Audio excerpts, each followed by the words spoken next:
Ah, the parties of the glamorous 30s. Gardenias on your plate, white tie, cigarettes glowing in the dark, an antidote to fear and anxiety. The words were in French, but there weren't many, and the subtitles were simple enough. Everything was glamorous in black and white. Magic happened routinely. That's what they sold. That's what the art workers slaved over. Magic. Our dreams carry us forward. Our dreams are clouds over dark seas. Dream heroes overcome hardship and danger and disappointment and do it with grace. The illusion and ideal feel real. Marlowe, in the movie, was cast against type.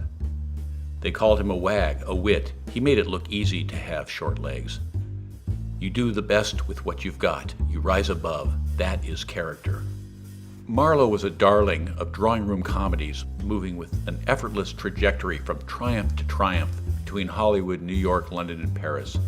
This balmy night, the gossip was of another balmy night, a night in Tahiti, a party given by fashion maven Jean Pateau in 1931.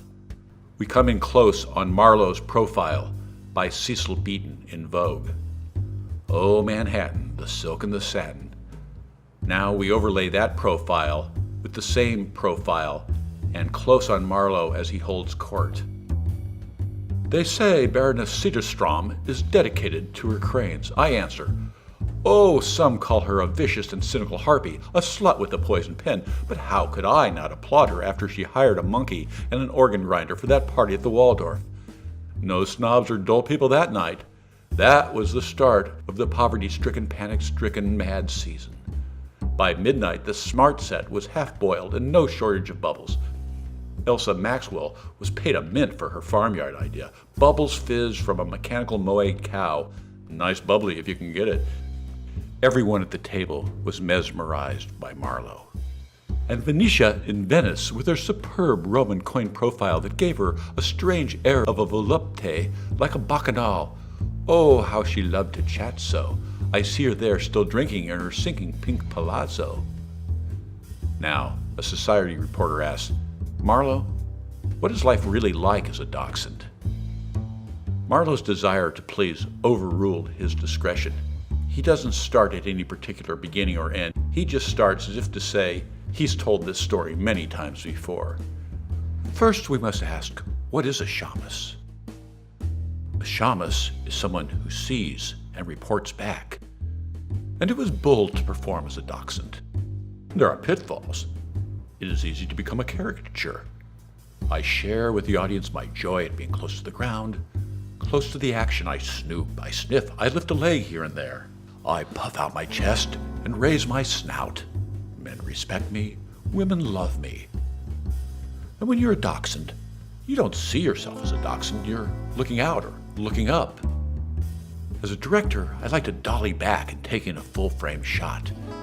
Then I like to dial in the camera close in the eye, see that little twitch, the boiling emotion. And I avoid mirrors. And don't assume I have pampered tastes or am a snob. Sometimes in my diaries I refer to Proust, but my tastes are the tastes of the crowd. Meat and gravy. I like to lick my bowl. I'm tough.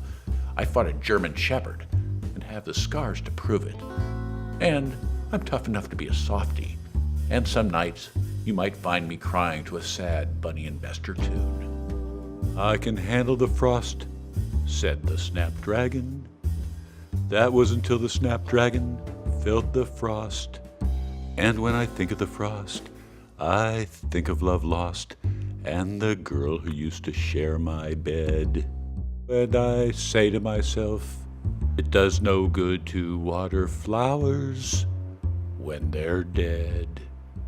You couldn't go wrong if Bunny and Bester wrote the songs. Always a guy, always a gal, always pie in the sky.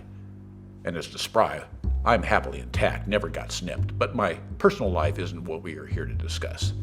I never expected the role to win me the accolades it did, or imagined I'd ever do something that would have such an impact. I did know there'd be comparisons.